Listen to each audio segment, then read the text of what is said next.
RMC Politique avec Véronique Jacquier. Bonjour Véronique. Bonjour Fabien, bonjour à tous. Et c'est un sondage dont on va parler ce matin. Marine Le Pen au second tour de la présidentielle 2017 face à Nicolas Sarkozy. C'est ce que dit le sondage IFOP pour Marianne. François Hollande ou Manuel Valls seraient tous les deux éliminés avec 17% des suffrages seulement.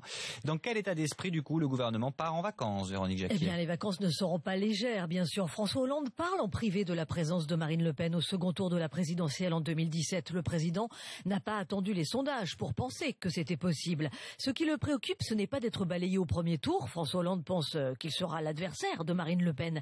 Mais le président se dit, quelle légitimité pour gouverner après un second tour pareil, s'il en sort vainqueur, bien sûr. Celui qui sera élu ne le sera pas aussi largement que Jacques Chirac en 2002. Donc, comment initier des réformes avec une bonne partie des Français qui vous suivent par défaut?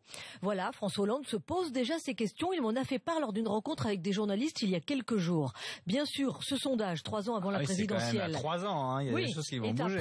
Oui, bien sûr qu'il est à prendre avec des pincettes, ce sondage. Mais François Hollande sait qu'il trahit l'inquiétude qui règne dans le pays. Ça, c'est un fait. Alors, vu l'ambiance, le président n'a pas l'air de vouloir prendre beaucoup de vacances. Et non, ce matin, le chef de l'État préside déjà un séminaire de travail pour préparer la rentrée et préparer les esprits à une rentrée difficile. Le 14 août prochain, nous connaîtrons les estimations de l'INSEE pour la croissance au deuxième trimestre. François Hollande a déjà dit qu'elle ne serait pas de retour, cette croissance, qu'elle serait en dessous de 1%. Ça signifie que l'économie ne décolle pas. La préparation du budget va être terrible. François Hollande veut donc, vaille que vaille, montrer qu'il reste à la tête du bateau France. Décision prise hier soir. Il va donc passer ses 10 jours de vacances à la lanterne à Versailles.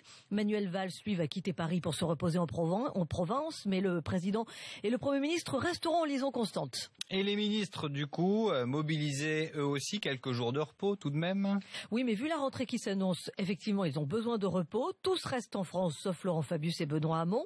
Le ministre des Affaires étrangères part en Tunisie, le ministre de l'Éducation en Crète. Christiane Taubira a eu une dérogation pour rentrer en Guyane. Dérogation parce que normalement c'est à 2h30 de Paris. Voilà, tout à fait, ils doivent rester à 2h30 de Paris. Alors le 12 août prochain, François Hollande va fêter ses 60 ans. Pas de ministre à ses côtés.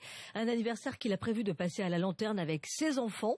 La politique mise entre parenthèses quelques heures. Le calme avant la tempête de septembre. Véronique Jacquier, le 1er août, il y a 100 ans, mobilisation pour la Première Guerre mondiale. Vous allez revenir avec votre invité à 8h40, Stéphane Audouin-Rousseau, historien spécialiste de la Grande Guerre. Et ça va être passionnant. À tout à l'heure. À tout à l'heure, 7h29, vous êtes bien sûr RMC.